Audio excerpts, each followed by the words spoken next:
Bonjour, je suis Cédric Watine d'Outils du Manager, le podcast en français sur le management le plus écouté. Bonjour Cédric. Bonjour Laurie, on continue notre podcast sur le sens de l'urgence. Donc la dernière fois, alors surtout si vous prenez en cours, il vaut mieux que vous écoutiez le premier podcast. Le premier podcast, c'est important parce qu'il pose vraiment les bases de la définition du sens de l'urgence et puis de ces deux ennemis qui sont l'autosatisfaction et la frénésie. Donc on en est au niveau de la deuxième partie. Donc deuxième partie, comment augmenter le sens de l'urgence dans notre entreprise, dans notre service, dans notre administration. Comment on peut faire ? Tout d'abord, avant de prendre... En fait, il y a 3 tactiques dont je vais parler bientôt. Mais en préalable, il y a une chose qui est importante qu'il faut bien comprendre. C'est qu'il faut viser le cœur. Ou du moins, il faut viser plus le cœur que l'esprit, que le cerveau. Dans nos entreprises, on a tendance à rationaliser beaucoup, et c'est bien, c'est une qualité, à mettre des chiffres et à prendre des décisions en fonction de ça, etc. Mais ce qui touche les gens, c'est vraiment la partie émotion. Donc le sens de l'urgence, on l'a défini la dernière fois, mais on peut aussi le définir comme un ensemble de sentiments qu'on a. C'est-à-dire, c'est de la détermination pour progresser et pour gagner immédiatement. Donc c'est vraiment le cœur, c'est-à-dire plutôt l'émotionnel, qui génère le sentiment, tous ces sentiments-là. L'autosatisfaction ou la frénésie, c'est pareil, c'est des sentiments. On sait, c'est pas rationnel. C'est pas le cerveau qui pilote. Voilà, c'est pas le cerveau qui pilote, c'est plus le cœur qui, par exemple, je disais, les gens qui font preuve d'autosatisfaction, ils ont beau avoir les données sous les yeux, savoir qu'il faut changer, qu'on va dans le mur. Non, ils sont pas convaincus en fait. Ils n'adhèrent pas à ces choses-là. On leur présente des données brutes et en fait leur cœur, c'est-à-dire leur partie émotionnelle, les réfute parce que ils ont une peur irrationnelle autour de ces choses-là. La frénésie, c'est pareil, c'est je m'occupe, je vais dans tous les sens, j'ai un sentiment de confusion, etc. parce que je veux pas me poser et puis regarder les choses. Donc, et de toute façon, on sait que toutes les grandes réalisations, tous les grands changements dans le monde n'ont été possibles que parce que les leaders, les gens qui dirigeaient, se sont adressés au cœur plutôt qu'à l'esprit. Donc vous allez devoir adapter votre communication selon les profils que vous voudrez toucher. Et c'est là où vraiment on rejoint l'esprit outil du manager, à travers le disque, à travers les 1 à 1, à travers le feedback, etc., où on vous a expliqué que votre communication, la manière dont vous allez entrer en relation avec les gens, va être adaptée à ce que vous voulez leur dire d'une part, le message que vous voulez transmettre, mais aussi adapté à chacun. C'est-à-dire que vous pourrez faire une super information documentée, logique, tout ce que vous voulez, elle convaincra certainement les gens, mais ça, ils vont se dire c'est vrai, il a raison, dis donc, il a bien présenté son truc, ils salueront l'exercice peut-être, mais ce ne sera pas suffisant pour motiver en profondeur et parler vraiment au cœur et au sentiment. C'est-à-dire que dans le bouquin, il y a un exemple à un moment où il y a 2 présentateurs, il y en a un qui est hyper professionnel, avec des slides, avec des super tableaux, des données, etc. Et puis il y en a un second qui arrive, qui a un peu du mal à mettre en route sa présentation, qui arrête pas de sortir, il y a une espèce de podium avec des lumières, donc pour éclairer le présentateur, lui il arrête pas d'aller vers le public, et donc on le voit plus. Etc. Donc il finit par demander à ce qu'on allume la lumière pour être au milieu des gens. Il parle avec des anecdotes, il dit c'est un mec qui est plus âgé que le premier qui a fait sa présentation. Il va dire bah voilà, moi j'ai fait toute ma carrière dans cette entreprise, j'en suis fier, etc. Je vais être à la retraite dans 1 an ou dans 2 ans. Je pourrais me dire bah c'est tout, je vais attendre tranquillement la retraite. Et il dit non. Il dit je peux pas faire ça. C'est-à-dire que je suis conscient qu'il y a des choses à faire, je voudrais qu'on les réalise ensemble, etc. Il donne une anecdote aussi à un moment où il est tombé lors d'un salon ou d'une réunion professionnelle avec un de ses concurrents à qui il a offert un verre au bar et l'autre lui a dit tiens on est en train de faire ça, et où il a pris conscience qu'en fait son entreprise à lui était en train de prendre du retard. Et à la fin, John Kotter dit à votre avis lequel a eu le plus d'impact sur ses équipes ? À l'évidence, c'est le second. C'est-à-dire c'est celui qui s'est mouillé, qui a parlé au sentiment en fait, qui a joué par exemple sur le sentiment d'appartenance. Dire, vous voyez, moi si je voulais, je pourrais faire en se prenant comme exemple, en disant je suis pas un gars froid qui vous assène des données et qui vous demande de changer. Donc il y a vraiment les deux, c'est-à-dire que évidemment, quand vous allez déterminer ce sur quoi vous voulez faire changer les gens et les choses, vous allez partir du factuel. Vous allez quand même partir. Si vous partez que sur du sentiment et que vous voulez faire du changement pour du changement, ce sera vide, ce sera une coquille vide. Par contre, vous allez essayer de leur faire vivre une expérience qui engage le cœur, qui soit étayée par les faits, pour remporter une adhésion, à la fois du cœur et de l'esprit. Et c'est ça qui va vous permettre en fait de faire levier sur le sens de l'urgence. D'accord. C'est ça que je voulais dire en préalable. Alors, quelles sont les tactiques pour développer le sens de l'urgence ? Alors, il y a 3 tactiques principales. La première, c'est d'amener la réalité à l'intérieur de groupes qui sont trop focalisés sur l'interne. C'est-à-dire faire rentrer la réalité dans l'entreprise. Ça, c'est la première tactique. Faire rentrer le marché, les clients, c'est ça ? On va voir, ouais. La deuxième, c'est faire preuve soi-même d'un sens de l'urgence tous les jours. C'est-à-dire, votre comportement détermine le comportement des gens autour de vous, ça on le sait. Et la troisième, ça va être rechercher les possibilités de développement au sein des crises, mais de manière très sélective. Alors, je les ai mis dans cet ordre-là parce que je pense que on va du plus opérationnel au plus théorique. En réalité, vous allez, dans votre processus, vous allez quand même vous demander d'abord là où il faut qu'on change. Ok. Donc tactique 1, amener la réalité extérieure à l'intérieur. Voilà. Donc comment on peut faire ? Alors il y a plusieurs choses. La première, elle est super évidente et puis je la mettais en avant, je crois, en introduction du premier podcast, c'est écouter les employés qui sont au contact des clients. Ça veut dire que vous devez leur faire confiance. Vous devez supposer qu'ils sont assez intelligents et motivés pour être une bonne source d'information. Bien des gens pensent qu'ils savent mieux. C'est-à-dire, moi, je sais mieux parce que j'ai plus de données, etc., que le gars qui est au contact clientèle. Forcément, vous avez une autre vision, vous avez une vision différente, mais vous n'avez pas leur vision à eux. C'est-à-dire qu'elle est importante, elle doit faire partie des critères qui vous permettent de prendre vos décisions. Ça veut dire aussi traiter les employés en fonction de ce constat, que ce sont des personnes intelligentes, motivées, etc. Avec respect. C'est-à-dire avec respect, c'est-à-dire pas réfuter à chaque fois qu'on vous dit quelque chose, le réfuter, etc. De poser des questions... de les écouter vraiment attentivement, ce que les gens vont vous répondre, et pas abandonner si vous avez des employés qui ne collaborent pas immédiatement. Si vous avez des gens qui sont enfermés aux questions que vous posez, c'est peut-être parce que vous ne l'avez jamais fait, parce qu'ils ont peur de vous, parce que voilà, ça peut être dû à votre façon de communiquer avec eux depuis longtemps. D'accord. Bon, là, c'est pas la peine de vous dire que le 1 à 1, c'est l'outil parfait pour écouter ces gens-là. Et alors attention, ce que je mets en avant quand même, quand quelqu'un vous dit quelque chose sur ce qu'il a observé sur le terrain, qui l'inquiète et qui peut l'affoler, etc., votre réponse ne doit pas être ni de sauter sur le truc en disant « il faut tout changer, là on serait dans la frénésie », ni d'essayer de la rassurer tout de suite, cette personne, et de vous rassurer en disant « non, c'est pas vrai », etc.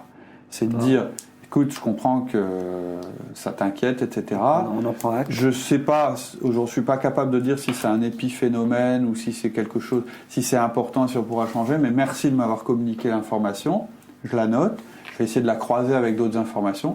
Si toi, tu peux approfondir la question, ça m'intéresse, etc. De les mettre acteurs dans ce qu'ils viennent de dire. D'accord. Mais il faut résister à la tendance naturelle de vouloir régler le problème tout de suite. Souvent, c'est ce qu'on croit, il faut régler le problème tout de suite. Ou le nier. C'est ni l'un ni l'autre. Il faut l'écouter, l'entendre, le noter, l'avoir dans un petit coin de l'esprit. Voilà. Et l'analyser. Donc, en écoutant les employés, vous amenez, donc, ceux qui sont au contact du terrain, vous amenez bien l'extérieur vers l'intérieur. Vers l'intérieur. La deuxième idée, c'est utiliser la puissance visuelle, et en particulier la puissance de la vidéo. Nous, par exemple, on avait... Alors, c'était un petit peu amener notre réalité à l'interne d'un de nos fournisseurs, mais qui est un partenaire important, où on a mesuré, je dirais, de manière factuelle, que la manière dont ils réalisaient les emballages nous faisait perdre un temps fou. On a des indicateurs là-dessus, hein, on travaille en ligne manufacturing, donc c'était un de nos indicateurs importants, mais on a beau transmettre des chiffres Un autre fournisseur, ça reste des chiffres. Donc, il ne le prend pas, il n'a pas pris acte et il n'arrive pas à mesurer l'importance que ça a pour nous. Qu'est-ce qu'on va faire? Parce qu'en plus, les chiffres qu'on communique, on les communique au management. On n'est pas sûr que ça aille aux gens qui préparent les colis pour nous. Donc l'idée, c'est simplement de filmer un arrivage de ces marchandises-là avec une webcam, avec une caméra toute simple. Et puis d'aller, la prochaine fois qu'on visitera ce fournisseur, d'aller le voir, de demander à projeter le déballage de leurs colis à leurs employés, c'est-à-dire à ceux qui font les colis. Ça, c'est vraiment amener la réalité chez eux. Alors, c'est pas tout à fait... Je dirais que si on veut le transposer à notre entreprise à nous, ce serait, par exemple, d'aller filmer, je sais pas moi, imaginons qu'on livre des machines et puis que la plupart du temps elles arrivent abîmées ou mal emballées ou que les emballages soient très difficiles à défaire, etc. On pourrait aussi, un commercial pourrait filmer ça chez un de nos clients pilotes et on pourrait le projeter en réunion devant les gens qui préparent les machines, etc. pour leur dire regardez ce que ça génère, c'est vraiment important, ça pose vraiment un problème au niveau de nos relations avec les clients, donc il faut faire une action. Entre le discours, les chiffres, etc., et assister au phénomène, le voir en direct, etc., la différence est énorme. Il y a peut-être des gens à qui les chiffres vont parler plus que la vidéo, mais en multipliant... Mais la vidéo parle à presque tout le monde. Voilà, c'est ça. On va toucher beaucoup plus de personnes. Tout à fait. Troisième conseil, il faut arrêter de protéger les gens des chiffres inquiétants. C'est-à-dire qu'au même titre que nous, on a tendance à se protéger quand il y a quelque chose de nouveau, on peut avoir la même tentation par rapport à des remontées du marché ou des chiffres. Et en général, on le fait parce qu'on pense que les gens ne sont pas assez malins pour le comprendre, ou bien parce qu'on a peur que les informations ne nous montrent pas sous notre meilleur jour. Donc on a peur... on cache un peu la réalité. Voilà, on a peur que le type d'information, si jamais était divulgué à l'extérieur, ça fasse chuter notre cours de bourse ou notre réputation sur le marché, ou bien que ça fasse baisser le moral, que ça augmente les départs volontaires, ou que ça génère en fait des soucis en interne dans l'entreprise. Alors, il ne faut pas non plus, et on en parlera du traitement de l'information après, il ne faut pas non plus complètement envahir les gens avec des chiffres dramatiques, mais il ne faut pas non plus vouloir nier la réalité, quoi. C'est vraiment ça, c'est ne pas nier la réalité. Après, dans le même principe, visuel dont je parlais tout à l'heure, on peut aussi redécorer. C'est-à-dire mettre sur nos murs et notre intranet des photos de clients, de nos produits, de nos usines, des produits concurrents, des articles récents, des commentaires des clients, positifs ou bien négatifs. On peut penser aussi mettre des prototypes des produits à venir, des tableaux de chiffres, etc. C'est-à-dire vraiment... C'est plus comment communiquer, là les différentes informations que l'on récupère. C'est faire rentrer la réalité en interne. C'est-à-dire si sur votre tableau d'affichage, allez voir votre tableau d'affichage, si sur votre tableau d'affichage, il n'y a que la naissance du petit dernier au service machin, le règlement intérieur, le cirque Pinder qui passe dans le coin, les trucs sur la mutuelle, etc. Je dis pas qu'il ne faut pas qu'il y ait ces choses-là, mais s'il n'y a que ça, posez-vous quand même des questions. Si vous n'avez pas un seul chiffre sur votre productivité, pas un seul article disant que vous avez fait telle nouvelle innovation sur le marché, un article qui vous attaque, une photo d'un concurrent où les gens s'amuseront certainement à mettre des moustaches, etc. Si vous n'avez pas tout ça, ça veut dire que vous êtes trop focalisé sur l'interne. Si vous avez un intranet, c'est pareil. Si sur votre s'il y a une énorme différence entre votre intranet et votre site internet, il y a un problème. Ça veut dire que vous communiquez d'une manière avec vos clients qui est complètement différente de la manière dont vous communiquez en interne. Pourtant, c'est les deux faces de la même pièce. Voilà pour la décoration. Autre idée, sortir vos employés. C'est-à-dire vous envoyer à l'extérieur des éclaireurs qui vont être chargés, quand ils vont revenir, de ramener une nouvelle information sur le monde extérieur et aussi, par là même, une nouvelle détermination à faire quelque chose de cette information. Par exemple, votre informaticien, pourquoi il n'irait pas se balader avec votre représentant ? Pourquoi ce serait choquant ? Pour prendre conscience, pour mesurer. C'est vrai que c'est des choses que l'on ne fait pas. Voilà, votre responsable qualité, j'espère qu'il sort, par exemple. Le but, c'est de tuer la mentalité, c'est pas mon problème. C'est-à-dire, il faut que tout le monde se sente concerné. Ça, c'est important. Nous, on l'a expérimenté. Hein. Toi, tu le fais beaucoup. Hein. Je sais pas si tu peux nous donner des Moi, exemples. j'essaye de... j'ai une personne aux achats que j'essaye de faire sortir un maximum avec les commerciaux maintenant. Ça permet de prendre la réalité chez le client. Et comme il est en contact en direct avec les fournisseurs, il est plus à même de pouvoir trouver des solutions et de comprendre le client et résoudre son problème. Tout à fait. Je m'en suis aperçu, moi, quand je suis sorti avec les clients, avec les commerciaux, pardon, et je me suis aperçu qu'en rentrant, c'était difficile de fédérer l'ensemble de l'équipe à dire mais si, il faut changer, regardez, le client il est embêté avec ça, il faut qu'on lui trouve ça.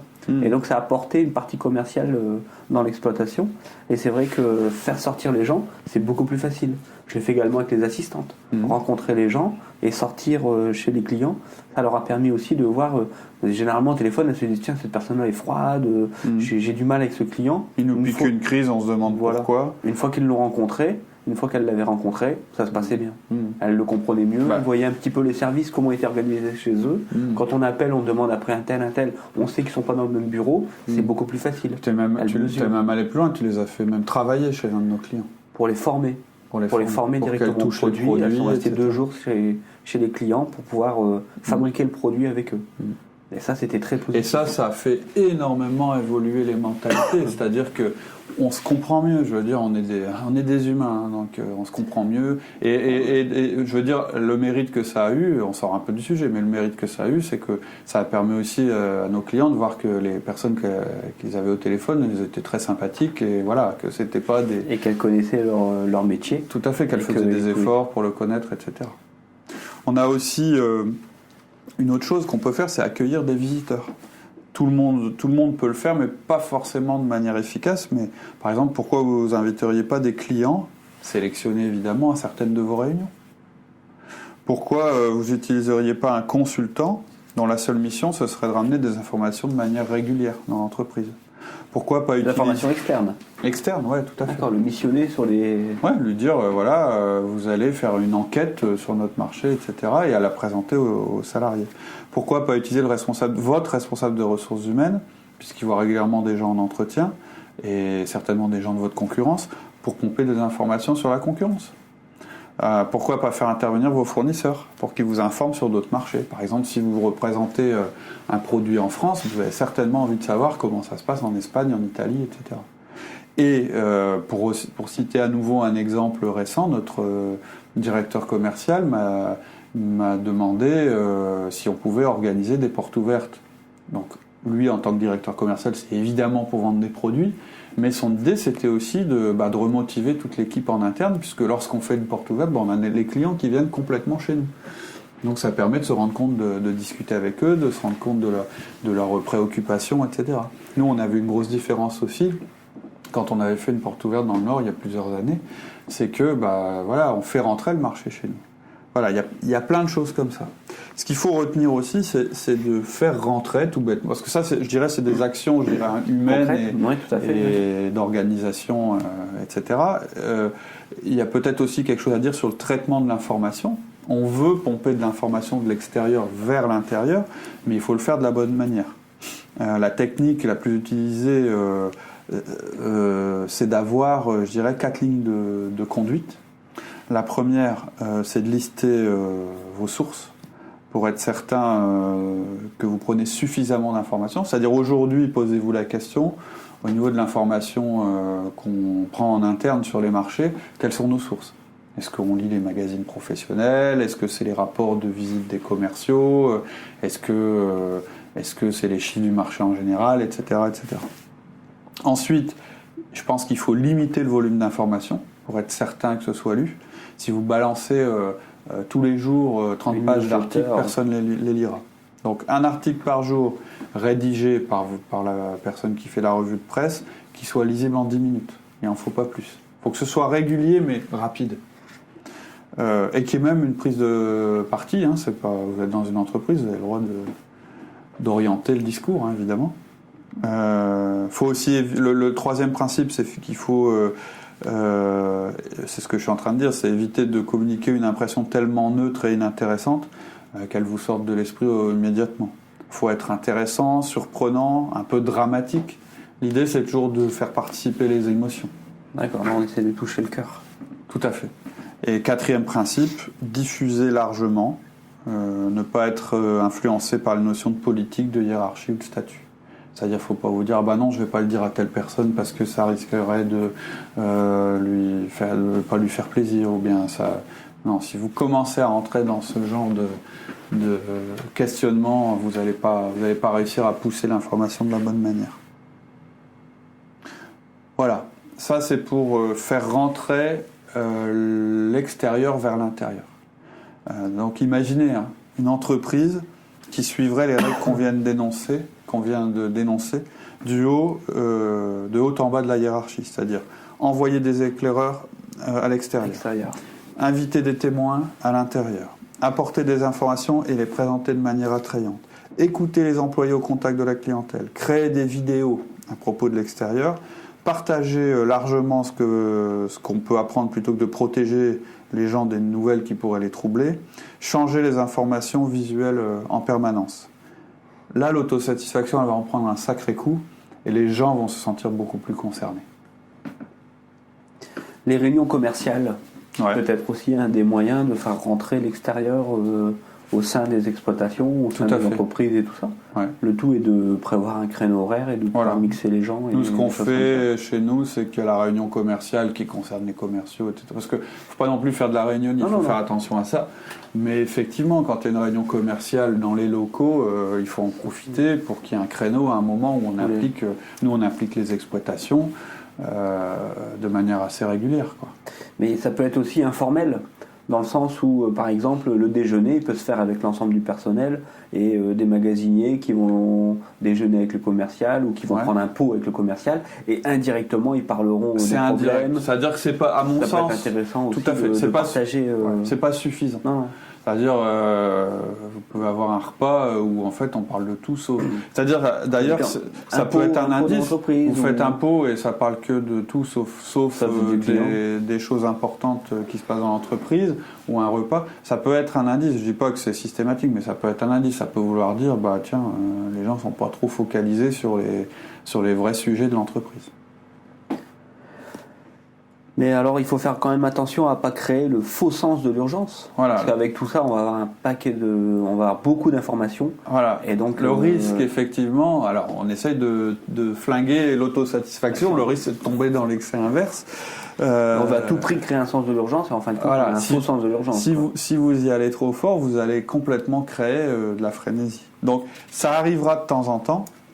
Et dans ce cas-là, il faut rapidement remettre les choses en place. C'est-à-dire que je pense que si vous faites tout ce qu'on vient d'énoncer, mais que vous n'avez pas une bonne relation avec vos salariés, par exemple le 1-1, qui moi je pense est la clé, vous risquez de perdre le contrôle. C'est-à-dire qu'après, vous allez générer comme ça une espèce de mouvement interne où les gens vont se dire « Ah oui, il se passe ça sur le marché », donc ça peut les affoler, ou au contraire, ça peut les exciter sur des sujets. Ils peuvent se mettre à partir dans toutes les directions, etc. Il faut que vous puissiez derrière remettre les choses au point. C'est-à-dire, par exemple, je ne sais pas, moi, vous mettez en avant vraiment un gros problème que vous avez vis-à-vis de la clientèle en montrant une vidéo où vraiment le service est catastrophique.